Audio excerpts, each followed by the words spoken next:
كان قدامي امتحان ندير اول فلوق وكنت خايف بزاف ما نكونش في المستوى. كان قدامي الاختيار نخلي كارير اللي بديت كصحفي كلاسيكي ونتفرغ لهذا النوع جديد من الفيديوهات، ومن هنا بدا كل شيء. 2018 كان هو احسن عام في حياتي، وكان عام مهم وحافل بالانجازات بالنسبه لكره القدم في المغرب. من بعد اول الفلوقات اللي درت واللي ابرزهم كان في مراكش مع المنتخب المغربي، فاش طلعنا للتيران مع الجمهور في تريبورتور نتفرجوا في الماتش ديال المغرب كونتر الكوت ديفوار. وما كنتش عارف انه من بعد عام غادي نمشيو لابيجون ونعيشوا الفرحه ديال التاهل للمونديال من بعد ما ربحنا كوت ديفوار ب2-0. وقبلها كنت عشت له السيري والفرحه الجنونيه مع جماهير الوداد في دونور بالفوز بلقب الشامبيونز ليغ ضد اقوى نادي في افريقيا، اللقب الافريقي اللي غادي يخلي الوداد تمشي تشارك في كاس العالم للانديه في الامارات.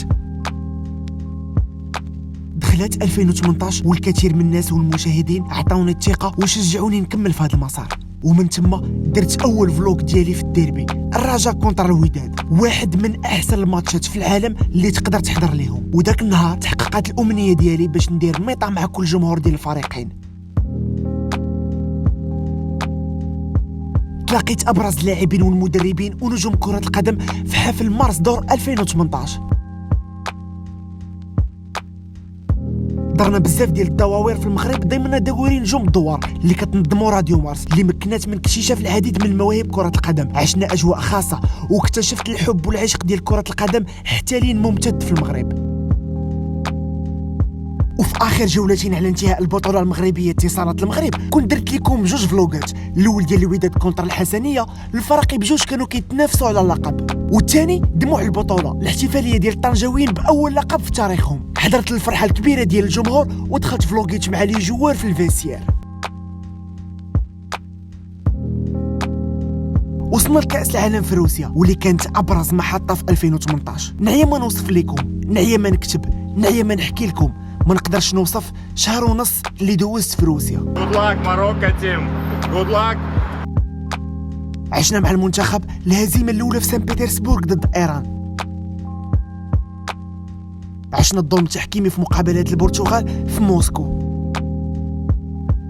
وفي كالينينغراد الإسبانيين تفاجئوا باحتلال المغاربة للملعب، وفرحنا للتألق ديال المنتخب في ذاك الماتش ضد الإسبان. سرقوا منا الفوز بالفار والتحكيم والتحيز، ولكن قدمنا أحسن صورة على المغرب واللاعبين شرفونا بالأداء الجيد ديالهم.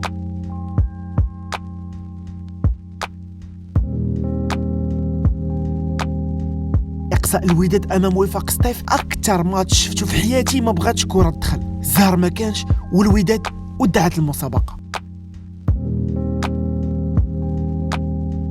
تلاقيت رونالدينيو وبزاف ديال النجوم في مراكش والعيون. عشت 3 ديال الماتشات التاريخيين مع الرجاء، الماتش ديال الدومي فينال، الفوز العريض ب3-0 على فيتا كلوب في ذهاب النهائي. دائما كنت كنسمع الظروف السيئه اللي كتلعب فيها الماتشات في الافريق، ولكن زدت يقنت فاش شفت كل شيء بعيني. ومن بعد ماتش صعيب النسور جابوا الكاس من كينشاسا. ومره كندير لكم فلوقات بعد على كره القدم بحال رالي المغرب، سباق السيارات في مراكش، المعرض الدولي للرياضه والترفيه في كازا. هادشي كامل خلى هاد العام يدوز رائع بالنسبه ليا.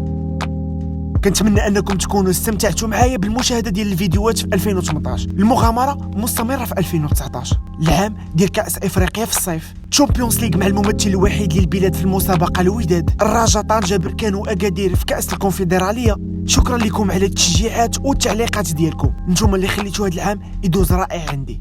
شكرا بزاف.